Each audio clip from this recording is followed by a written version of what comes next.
noble Coral Springs. New Nook tablet is here, our fastest, lightest tablet with the best in HD entertainment. HD movies, TV shows, music, apps, and the world's best reading experience for only $249. Learn more at Nook.com or your local Barnes & Noble. We are located at 2790 University Drive at The Walk in Coral Springs. Our hours of operation are 9 a.m. to 10 p.m. Sunday through Thursday, and 9 a.m. to 11 p.m. Friday through Saturday. To speak with a bookseller, please remain on the line.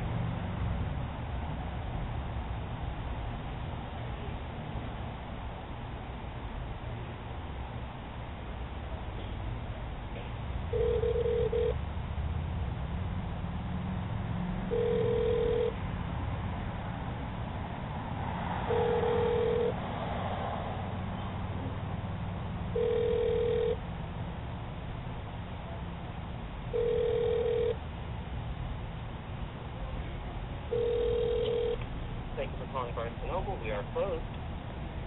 Yes, I realize that. I was just calling to inquire about some books by William Brower. I was wondering... Well, unfortunately, our computer system is shut down. We can't look books up at this time. Okay. We will be reopening at 9 a.m. if you can call them if you Okay, thank you. You're very welcome. Yes, I am Frederick Williams. I am performing an interview tonight with William Brower. You may know him best for his Dragon's Bane series. So, Mr. Brower, question for you. You're a best-selling author. Perhaps you can tell us a little bit more of the books. I mentioned your Dragon's Bane Chronicles. Well, I appreciate the best-selling part. That's sooner or later routine, but God willing sooner. Let's see, Dragon's Bane. Well, that's very simple. It's in a nutshell, a world that's been divided by civil war for a little bit over 10,000 years, and it's on the verge of imploding, and you have a suicidal hero and a sociopathic villain. Wow, that sounds quite interesting. It is. It was quite fun in making it. Sounds like it. Any other books? I know that you've done some work with a Titanic expedition. Yes, I happen to be the local Titanic historian down here. 31 years of research. Just finished my own book about it called Touched by the Titanic, which should be out in the next couple of months. You know, that pretty much entails how I generated my interest over the years and some of the means where I was able to implement it into my life, both as school projects, book reports, all the way through to research. I see. Now, my understanding is that you have an exhibit or you're taking part in an exhibit in April of next year? Yep. Actually, my own collection is going to be going into the Plantation Historical Society this coming April for the 100th anniversary. And that's going to have everything from over 300 pieces of artwork, lithographs, and photographs, items actually of the ship itself, china sets, postcards, pretty much so everything relating to the ship to the point where we can pretty much so rebuild it if we find appropriate investors. Well, it sounds a little tedious. It is, but it's enough for people to kind of whet their eyes and attention with. So, how long exactly have you been interested in the Titanic? Since I was 5 years old, so almost 32 years. Wow, that's a very long time. That it is. Can you tell me a little bit more about your book that you mentioned about the Titanic? Oh yes, it's called "Touched by the Titanic," and in the nutshell, it shows how my interest in the ship actually influenced different parts of my life. From in the nutshell, like for example, when I was 10 years old, the wreck was discovered. And right off the bat, my interest was automatically enhanced tenfold, shall we say. I can understand that. And my school teacher got concerned about that, so I used to spend about 3 weeks after school with the school psychiatrist for a 10-year-old child to be interested in a shipwreck with a lot of people that died. I can sort of see how that would trouble some people. True. But it is a very historical event. Well, c'est la vie. Exactly. You know, it helped that I also showed that I was going to be pursuing oceanography and marine archaeology as a college major, and in order to do so, that would require historical research. Yes, indeed, that would. So that kind of cut the afternoon visits off, shall we say. Tell me, do you have any other books that you've written? Oh, yes. I've actually written a total of 10 books so far. The Chronicles of the Dragon's Bane, Chronicles of the Dragon's Bane Volume 2, A Soldier's Journal, which is historical fiction, Standing in Love's Shadow, which is a romance. Also, as well, the Confession and True Accounts of the Crazy Clan, the Confession and True Accounts of the Crazy Clan Revisited, which is our anniversary edition.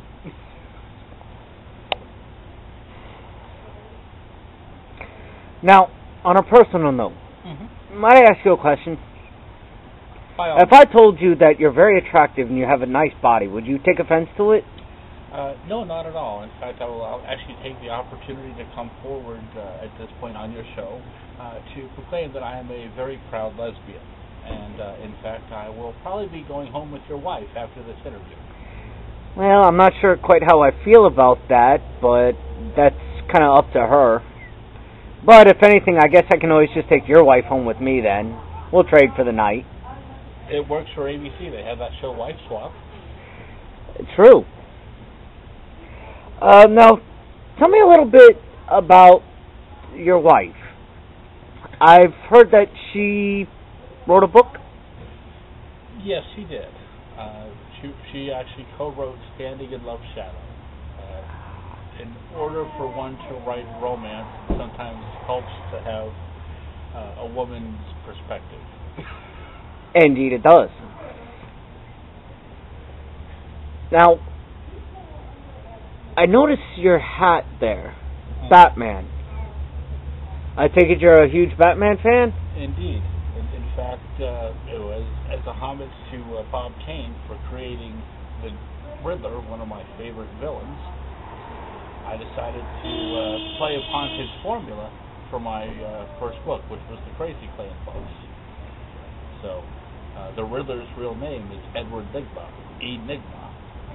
Yes, I've heard that. In fact, I recall seeing, I believe it was the movie Batman Forever, which had James Carrey, or better known as Jim Carrey, playing as the Riddler, and Tommy Lee Jones as Two-Face Harvey Dent. Yep. And a very unusual Batman in that movie. Very unusual choice, Val Kilmer. Well, when I first got into publishing, my alias was Philippe Erido, kind of in homage to Bob Kane and the Riddler. Because when you take the first initial of Philippe and put it to his last name, you have the word paradox. Sounds about right.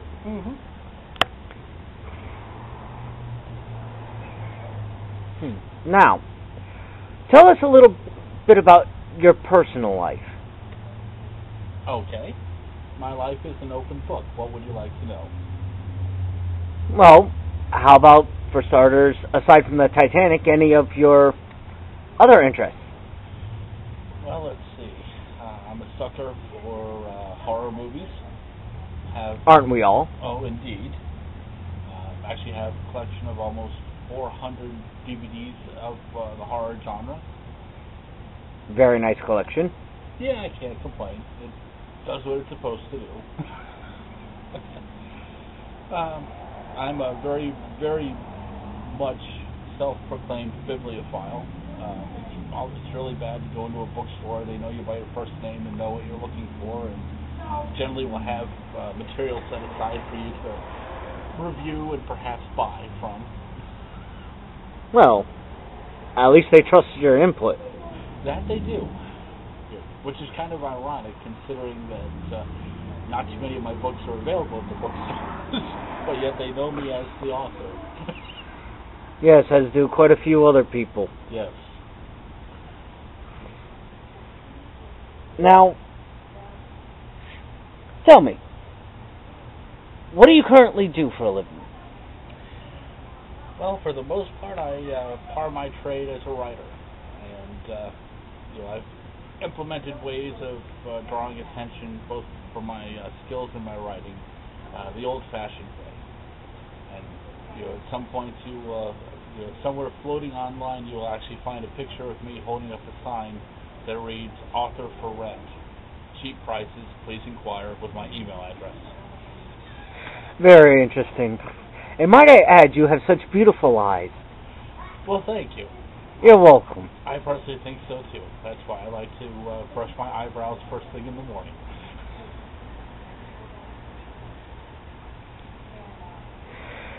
And now, let's see if our camera can get a little bit of a close-up upon the necklace that you're wearing there. I see a dragon on it. I take it that you have a passion for dragons? Yes, I do. Dragons, fantasy, and medieval era as well. I even have my own private armory. More than an ample supply of blades, swords, a couple of spears, naginatas. Let's see. That's just mainly the basics. Doesn't include any of the knives, daggers, bone daggers, and throwing stars that have a separate shelf. That's usually sitting just above the voodoo mask collection that I've acquired over the years as well, too. Now, you mentioned voodoo masks. Do you currently practice voodoo?